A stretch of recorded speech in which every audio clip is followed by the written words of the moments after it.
Well, hello and welcome to Track Chat, brought to you by bagsracing.com. This chat almost never happened, Tony Ennis, or Anthony Ennis, I should say, because you almost went to the wrong track tonight. Can you explain? Yes, sat nav, put in Doncaster Stadium, didn't really check where I was going. D-O-N, yeah. Yeah, and it took me to another stadium about 8 miles away from here.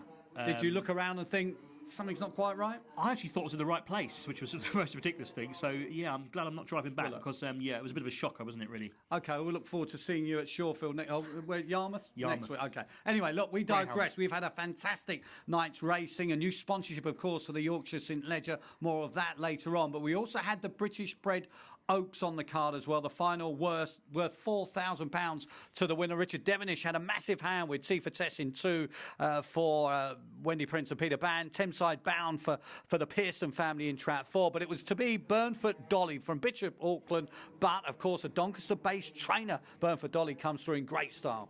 Yeah, it meant a lot, didn't it, to Darren Golightly. Great scenes. He was sort of punching the air when the result was announced because it was a close finish.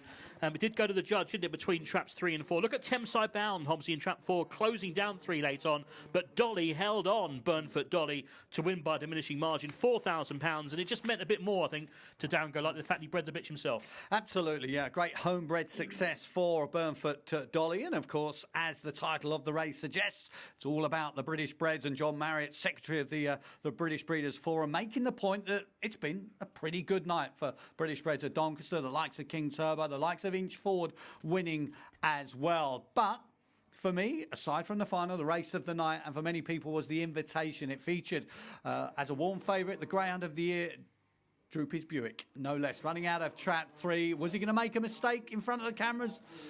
Absolutely not. No, DROOPYS BUICK once again, he was at his brilliant best, wasn't he, tonight? He broke pretty well. He showed that customary early dash, and once he's in front, he's not going to get picked up on the bunny. He's a strong running dog, as we know. He was brilliant, wasn't he, at Monmore in that Ladbrokes Gold Cup final when he beat Savannah Donny. Once again, Savannah Donny, he must be sick of the sight of DROOPYS BUICK. He's finished second again, and DeRota's Vic back in third. This was a quality field, though, wasn't it? Shane Boy Freddy, the Sussex Cup winner, left trailing in the wake in behind, but BUICK on the bunny. Impossible to beat Hobbsy, and in that sort of full cry, one of the best dogs around. Yeah, the Windsor Food Services Invitation going to that greyhound in the white jacket, not letting his connections and his legion of supporters down once again. The question is, after picking up the Greyhound of the Month trophy for August, his second win in that particular sphere, can he win the Greyhound of the Derby Award again? Greyhound of the Year again?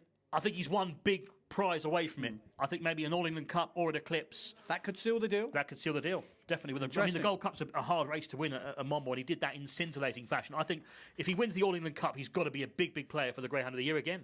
Back-to-back Greyhounds of the Year. I couldn't disagree with that. But success, of course, for Angela Harrison and the Condon family. DROOPYS BUICK, a real star. So from one, from one example of greyhound royalty to possibly another. Well, certainly another, because Charlie Lister had 2 runners, of course, in the SIS Doncaster Yorkshire St Ledger final. He had a big chance, but we did think Swift Hansel or Russelina Reggie were the ones to be with. But the pace that KEPLAR 9 showed to make it a 5th success in the event for Charlie Lister OBE was breathtaking. Yeah, he won it back in 2004, 2010, 2011, 2013, and now again 4 years later in 2017. KEPLAR 9 on the bunny.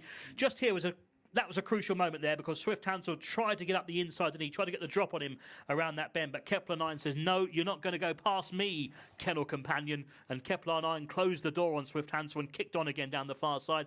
The eye-catching run, though, was from the runner-up, wasn't it? Russelina Reggie made up so much ground on the final lap. Yeah, cracking effort, I thought, from Jason Bloomfield's Russelina Reggie. And, great effort for that ground. Of course, down the far side, it was really all about the Lister kennel mate, Swift Hansel, and KEPLAR 9. The greyhound owned by Larry O'Rourke, long-time supporter of the game, long-time owner, long-time successful owner. He's won another major prize. He's won the SIS Doncaster Yorkshire St Ledger, and with it a £12,000 prize. And of course, announced recently that Charlie Lister is attached to Doncaster. He's always been a great fan of the track, which is owned by the Watson family.